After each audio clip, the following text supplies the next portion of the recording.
Scott Thacker, today we're ranking all Scream films from worst to best. And I probably should mention, this is probably one of the only reviews you see of this franchise where it's not controlled by nostalgia. I didn't grow up with these movies, I watched them just, well, this month, so I could see Scream 6. Mainly because of Jenna Ortega. No, actually only because of Jenna Ortega. I'd always been interested in them, and I always loved them, and I love the character Ghostface. I've never actually had seen them, though. They're great movies, and I already knew that before I even watched them.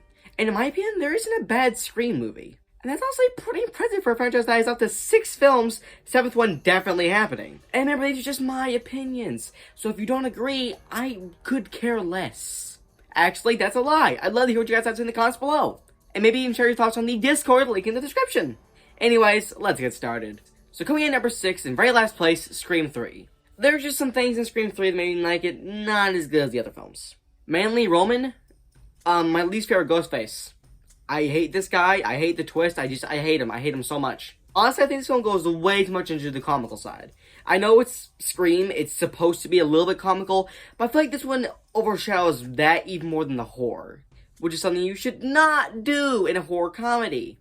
Rule number 1 of horror comedy, make sure your horror is still more impactful than your comedy. That's where Scream 3 messes up, and Seed of Chucky. Sidney does not get enough screen time, and just the entire twist about Roman, Sidney's mother, and just the entire Hollywood thing, I actually do like that.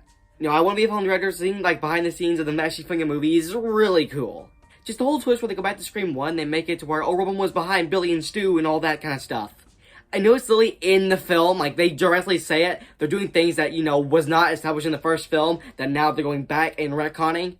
Because true trilogies are all about going back to the beginning and discovering something that wasn't true from the get-go. But I feel like it's just way too much in this film, it's just retconned way too much. There's a level of retconning that's okay, this goes way over the top. So yeah, Scream 3, I still like the film, it's okay, but it's just my least favorite Scream movie. But coming in number 5, Scream 4. Honestly, I have nothing wrong with this film. I just like the other ones better, I don't have much to say about this one. I'm sorry if you want to be going on a long rant like how I did with Scream 3, but I don't have much to say about Scream 4.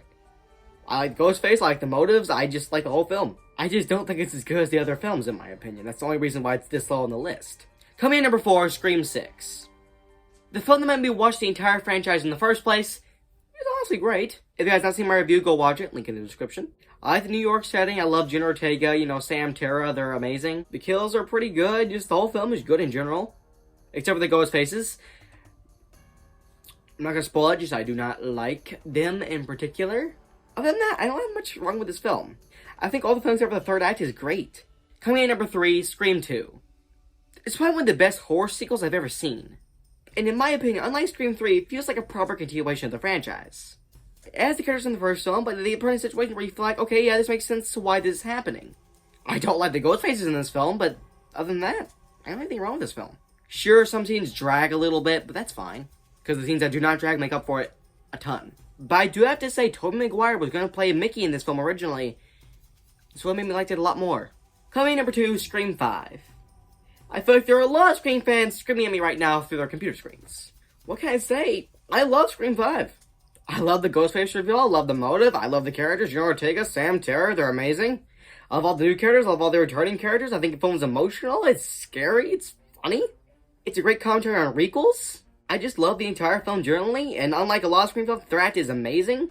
And also to give a shout out to some of my fellow YouTubers, James and Chelsea from the Dead Meat YouTube channel. Always nice to see YouTubers getting the recognition they deserve. But coming in at number 1, easily, how could you even question it? Scream. This film reinvented the horror genre, pretty much saved the horror genre, and it's just an amazing film. Billy and Stu are the best ghost faces. They're just amazing. The twist is great, the motive is great, the kills are great, the characters are great. Just everything in this film is done better than any of the other Scream movies I've ever tried to. It's just a great movie, and it is the best Scream movie. But I guess for now, bye-bye, Scott Thacker.